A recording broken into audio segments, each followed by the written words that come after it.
Yang sudah oke semuanya? Semuanya sudah hadir? Yes.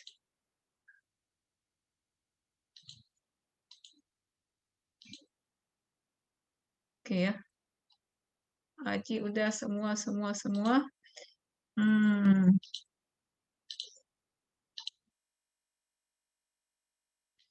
Oke, pembahasan kita transformasi Fourier tadi sudah karena agak lama joinnya, tadi beberapa diminta coba buatkan, carikan penelitian atau apa yang pembahasannya mengenai transformasi Fourier. Ada itu nanti yang dibahas adalah dengan satu dimensi, dua dimensi, dan transformer fast Fourier transform ya. Jadi ini tetap juga citra, tapi citra yang biasanya adalah image, digital image gitu kan. Ini adalah suara, sinyal, suara atau apa yang bisa diubahkan, dikonversi menjadi sinyal, sinyal digital. Jadi sinyal analog menjadi sinyal digital. Umumnya adalah eh, image atau citra analog ya yang dikonversi menjadi digital. Kalau ini adalah menggunakan sinyal, sinyal yang diubahkan. Dari mana bisa didapat sinyal itu? Tadi sudah ada beberapa contoh penelitian itu ya, bisa bersumber dari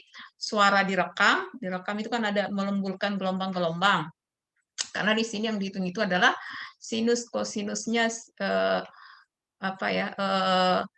Sinus kosinusnya dari gelombang itu ya. Ibu mulai transformasi Fourier salah satu dasar penting dalam pengolahan citra dalam memproses. Ibu stop dulu lah, jangan ini, yang ini aja biar lebih besar. Oke ya, transformasi citra. Jadi dari mana ini di awal kita sudah membahas yaitu ada disebut transformasi citra FXY menjadi FUV, itu yang dikonversi atau diinverse di sini balikannya. FUV ini menjadi FXY. Jadi si Fourier ini adalah turunan dari si operasi konvolusi yang dimana FXY menghasilkan HXY yang kemarin menggunakan grayscale itu. Dan transformasi ini ada dua, yaitu Fourier transformasi Fourier yang akan kita fokuskan hari ini, transformasi Cosin atau yang disebut dengan discrete Cosin transform. Ini kelihatan apa enggak ya? Oke, ini Ibu stop dulu. Stop share.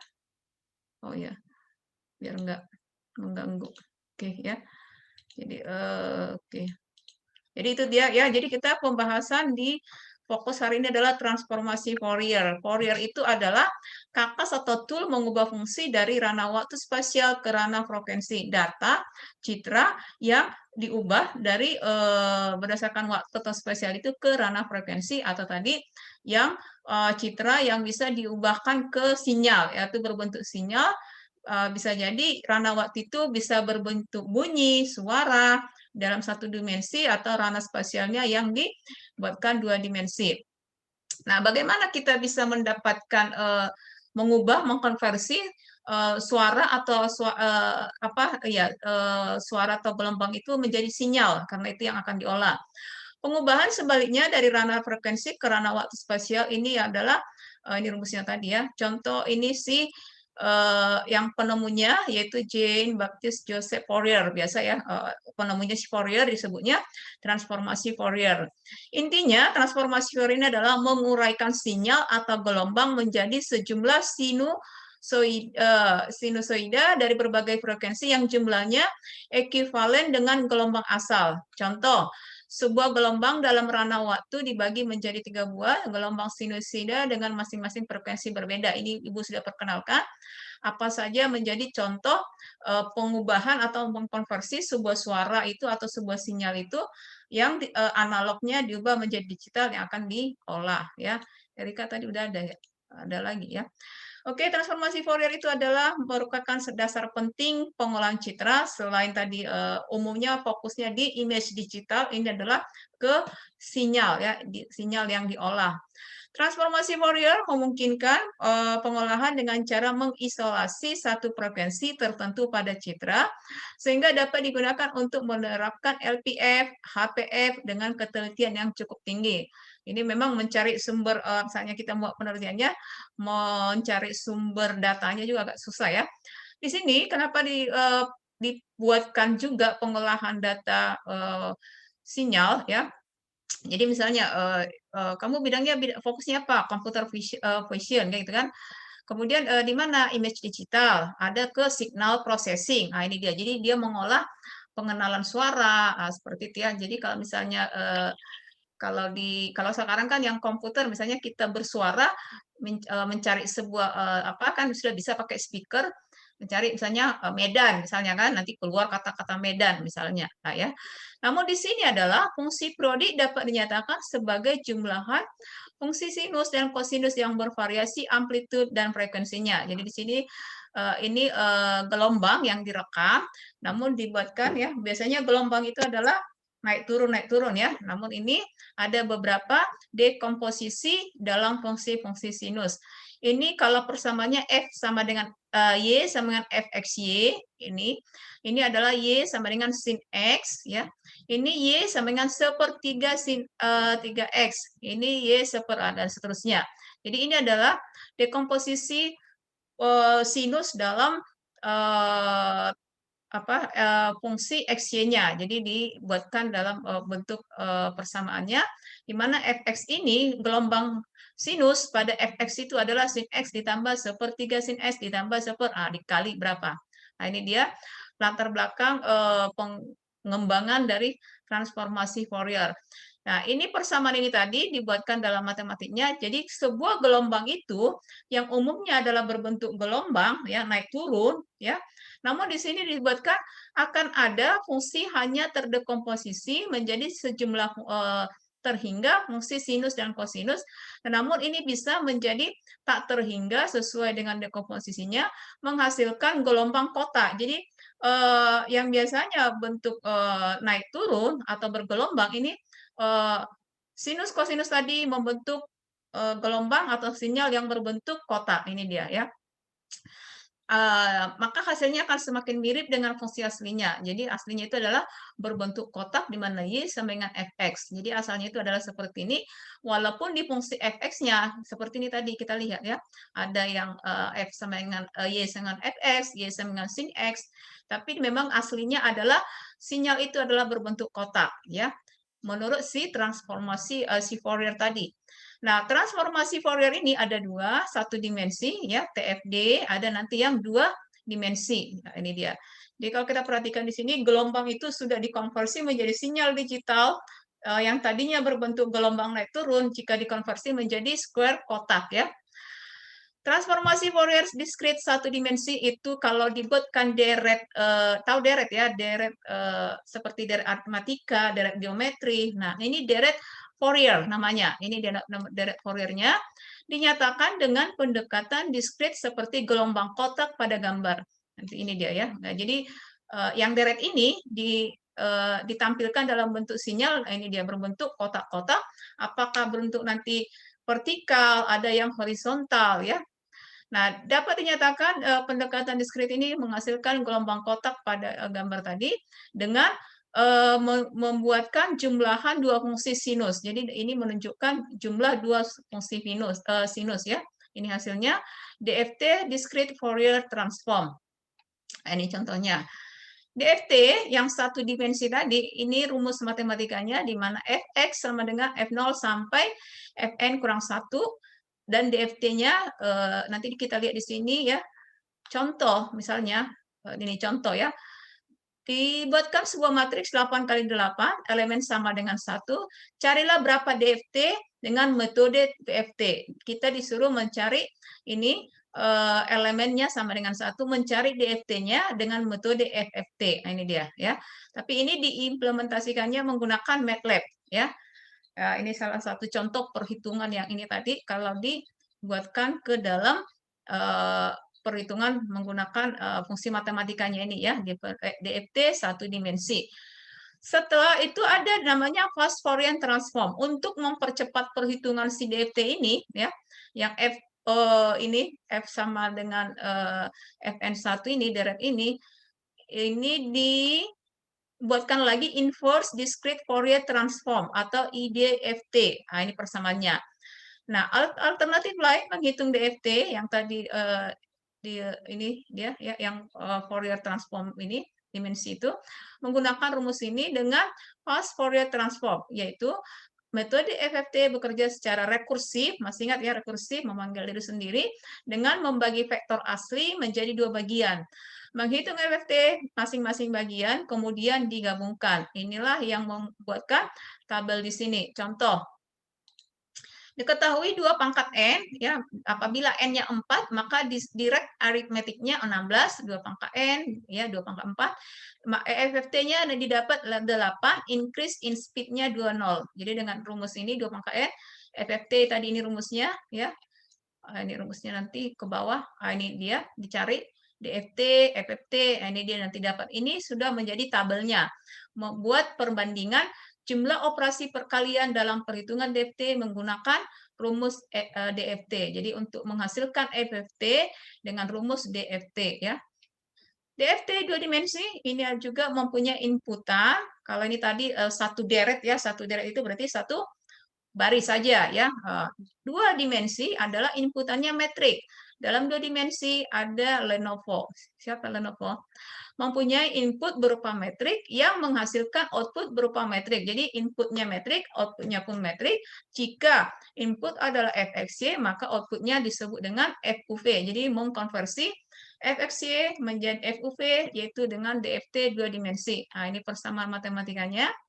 Ini diketahui juga, ini juga persamaan matematikanya. Sama, ini nanti diimplementasikannya ke dalam perhitungan, dibuatkan dalam MATLAB, ya. Berikutnya sifat-sifat transformasi Fourier 2 dimensi. Yang 2 dimensi tadi, ya. Kalau 2 dimensi kan lebih simpel tadi, ya, hanya satu deret, ya, untuk menghitungnya. Ini adalah menggunakan sifat similarity, kemiripan. Ada rumus DFT dan IDFT 2 dimensi yang mirip, ya. Yang kedua, DFT sebagai filter spasial. Nah, ini dibuatkan rumusnya. Nilai yang tidak tergantung pada nilai F atau F, ini berarti nilai tersebut dihitung terlebih dahulu. Sifat lainnya adalah melakukan separabilitas. Perhatikan elemen filter transformasi Fourier dinyatakan sebagai hasil kali. Yang ini tadi, ini dikali dengan persamaan ini, ya. Ini hasil kali yang pertama dan eksponen 2 pi I XU per M. Eksponen. Nah, ini kalau misalnya Ibu tanya, ada yang sudah mencoba menghitung, menampilkan metrik di MATLAB ataupun di Python? Ada yang sudah mengirim tugasnya. Jadi menampilkan citra, misalnya tadi metrik 3 kali 3. Kalau misalnya ditampilkan itu di Python, apa sudah bisa menampilkan citranya? Ada? Atau inverse? Belum. Oke, ya. Belum, Bu, masih proses menginstal. Menginstal sudah siap. Oh ya, oke. Dicoba-coba aja ya, nggak susah kok. Karena karena begini, ini akan sebuah ketertarikan, mungkin akan ada peningkatan. Kalian tidak fokus lagi ke mungkin di kampus ya belum ada yang dosen yang belum menggalakkan MATLAB ataupun Python, tapi saya udah mulai dari tahun kemarin. Semoga ini semester 6 Ibu berharap ketertarikan kalian nanti bidang memang yang mengajukan judul skripsi mahasiswa, terkadang yang meng-ACC kan akademik, ya.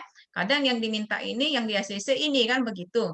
Tapi semoga nanti ada beberapa penelitian skripsi-skripsi yang memang menarik, ya, karena kan di mata kuliah Ibu kan Ibu sering meminta kalian men-search penelitian-penelitian yang ya semoga itu bisa menjadi memotivasi, ya, kamu berpikir oh ini menarik, ya, contoh, ya. Oke, supaya kalian lihat perbedaan MATLAB dengan Python-nya gitu, ya. Ini tadi rumusnya, ini bisa dengan misalnya berapa VU-nya tinggal dimasukkan dengan ini.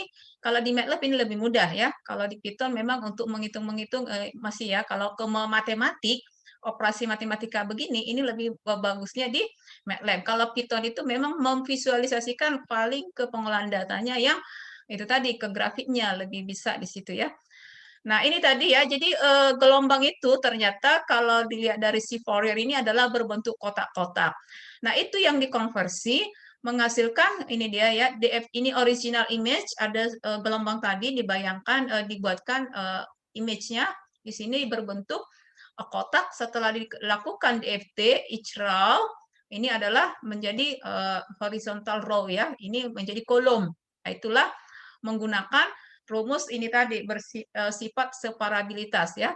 Jadi sifat ini yaitu bergantung pada Y dan V, independen terhadap X dan O. Ini berarti rumusannya dipecah, yang ini tadi ya, untuk menghasilkan yang row mana, yang kolomnya mana. Nah, ini dia.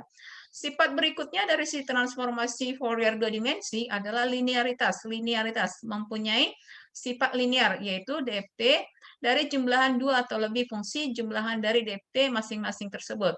Nah, ini dia ya. Jadi ini kalau misalnya seperti tadi contoh ada soal itu, kita buat implementasikan ke dalam MATLAB ini dihitung ya.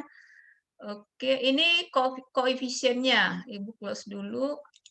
Ada tadi contoh di sini, share screen ya. Share screen.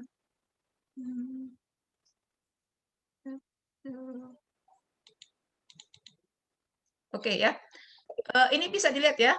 Jadi di sini ini adalah contoh penelitian tadi menggunakan transformasi Fourier ini dengan kuartinyon. Ini lebih ini lagi, ini perhitungan matematikanya, Ibu yang ini aja. Ya, oke. Ini contoh penelitian juga bagaimana ini objeknya atau datanya adalah suara. Pas Fourier transform dalam transformasi sinyal frekuensi, frekuensi suara sebagai upaya perolehan average energy. Jadi ketika kita bersuara direkam, nanti kita direkam ya. Kamu kan sering juga merekam suara kan? Nanti terlihat seperti ini. Nah, ini hasil akhirnya ya. Jadi suara itu direkam, nanti dihitung ya berapa energi yang dihasilkan dari setiap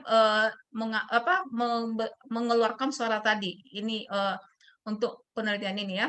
Transformasi sinyal frekuensi suara sebagai upaya perolehan average energi, berapa rata-rata energinya ya.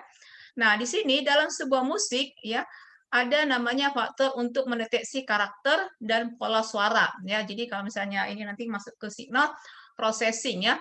Jadi di sini salah satu metode yang dapat digunakan adalah fast Fourier transform. Di sini metode yang digunakan untuk transformasi sinyal suara menjadi sinyal frekuensi yang terdapat dalam musik. Jadi pertamanya awalnya si suara itu direkam dulu ya. Metode perancangannya ini tadi persamaannya FFT, kemudian ini sinyal suara ya. Getaran sinyal yang terdengar oleh manusia dihasilkan dengan frekuensi 20 Hz sampai 20.000 Hz. Ini direkam, ya, yang direkam sinyal analog, kemudian dikonversi. Jadi di transformasi Fourier hasilnya, Erika kenapa keluar masuk? Itu menghasilkan sinyal. Jadi apabila sudah digital, sinyal itu sudah digital. Apabila si tadi yang asinus kosinus tadi, yang sinyal tadi sudah berbentuk kotak atau square ya, ini dia. Nah, selanjutnya dilakukan I average ya. Jadi hasil penelitian ini dibuat seperti ini ya. Jadi misalnya setiap dibicarakan play, nanti di sini ada berapa prosesnya. Nah, ini dibuat dia tampilannya. Fast Fourier transform sinyal FFT sinyal ya. Nah, ini dia. Nah, inilah kalau misalnya untuk MATLAB atau Python ini masih bagus dibuat seperti ini. Dilakukan ini tadi. Ini pasti ada pengkodingannya. Jadi menghasilkan grafik seperti ini. Inilah yang ditunjukkan. Yang hijau yang mana, yang birunya yang mana. Nanti ada penjelasannya. Kemudian dari sini didapatlah yang perhitungan DFT-nya. Di F sama dengan 0, DFT-nya di frekuensi berapa. Nah, ini dia. Dan seterusnya. Nah, ini pengkodingannya. Ya, if and else. Ya, ini dia. Ini histogramnya, jadi menghasilkan grafik-grafik seperti ini, histogram, ya, FFT sinyal, itu ada pemrogramannya juga ya. Nah, ini untuk perhitungannya. Nah, di sini dalam sistem temu kembali informasi dari sebuah musik fast Fourier transform dapat digunakan salah satu metode yang dapat mendukung diperolehnya average energy ya. Jadi di sini adalah suara yang diubah ya, sinyal suara ya, suara yang di saat bersuara itu yang diolah nih sinyal suara ya. Yang Ibu tanyakan kira-kira sinyal apa lagi yang bisa diubah atau dikonversi menjadi sinyal? Tadi suara bisa ya.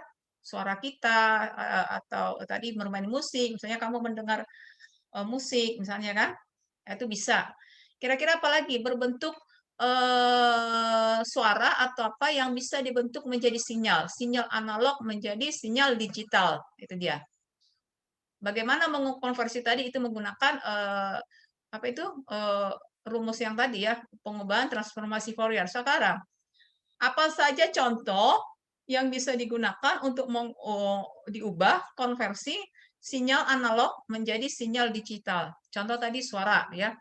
Apalagi suara, apakah itu musik, apakah suara berbicara seperti ini berkomunikasi. Kira-kira apalagi sumber data yang bisa diolah untuk itu tadi ya, diolah untuk penerapan si konversi Fourier ini. Kira-kira ada kepikiran atau ada ide? Ada?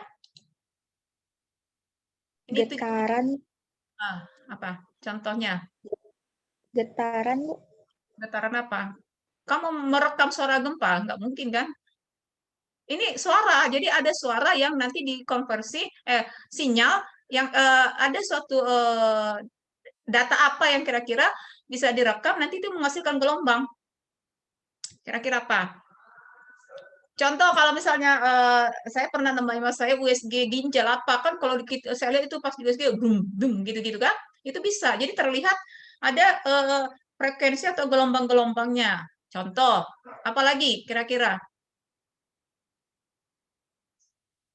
ada yang bisa menjadi kita olah dari sebuah data menjadi sinyal analog menjadi sinyal itu tadi digital. Jadi misalnya lagi USG kan ada itu apa suara yang apa itu bisa ya itu juga ada suara kemudian bisa dilihat frekuensinya ada bisa dilihat rekaman sinyalnya. Apalagi kira-kira contohnya ada yang punya ide apa? Ada yang punya terpikirkan? Nah, itu nanti fokusnya di signal processing. Jadi kalau misalnya nanti kecerdasan buatan ada namanya deep learning. Jadi memang lebih ke fokusnya seperti tadi ya. Kita berbicara nanti ke apa itu? Ke sistem atau ke aplikasinya. Misalnya saya bahasa Indonesia nggak paham bahasa Cina pas di Cina diterjemahkan. Itu beda lagi ya. Itu bukan itu. Yang di sini adalah sinyalnya. Kalau tadi bisa text mining, bisa itu diubahkan. Ini beda. Jadi ada suara yang berbentuk gelombang ataupun sumber berbentuk sinyal atau gelombang yang kita olah kembali untuk menghasilkan suatu solusi permasalahan. Ada kira-kira yang lain? Apa yang kira-kira? Tidak ada? Baiklah, Ibu ini ada 5 menit lagi. Ibu sampaikan minggu depan kita presensi dulu ya kehadiran di Zoom. Setelah itu ada kuis ya. Karena kan Citra biasanya Ibu ininya apa itu? Dosen koordinatornya. Sekarang kan Pak apa itu Pak Pasca. Jadi nanti soal silakan kalau TS ada soal kerjakan sebisamu. Nanti itulah kuis itulah yang membantu. Bukan berarti yang kuis itu tidak ada peluangnya, tapi membantu gitu loh. Karena Ibu tidak usah memberikan kisi-kisi atau apa karena ini kan terbuka semua, tidak perlu ada kisi-kisinya. Jadi kerjakanlah. Harap minggu depan kalau misalnya mau ikut kuis, silakan ikut kuis. Tapi catatan supaya kamu ada nilai harus sudah terabsensi dulu di presensinya ya. Kalau sekarang di presensi kayaknya nggak keburu ya. Sebentar. Citra.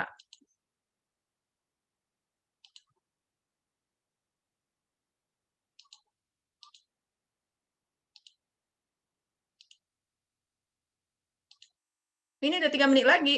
Ade Mai ada tadi ya. Ada yang enggak Hezona Putri. Oh ini ada semua ini. Ini rajin. Iya kan? Yang satu lagi. Ini yang 17.30. Mana lagi ya? Oke, yang ini Aditya Alfit ada. Darvi ini mana orangnya? Ada Darvi? Ada? Tidak, Bu. Tidak ada ya? Nggak pernah saya lihat. Dedi ada. Kotma ini ada. Lutfi ada. Reza ada ya. Arfan. Muhtar ini pun enggak ya? Nining mana Nining? Ada Nining? Kayaknya Nining jarang saya Ibu lihat. Nining. Nggak ada, Bu. Nggak ada ya. Oke. Jadi Rika kayaknya Rika. Ini semua ada. Widi, Joti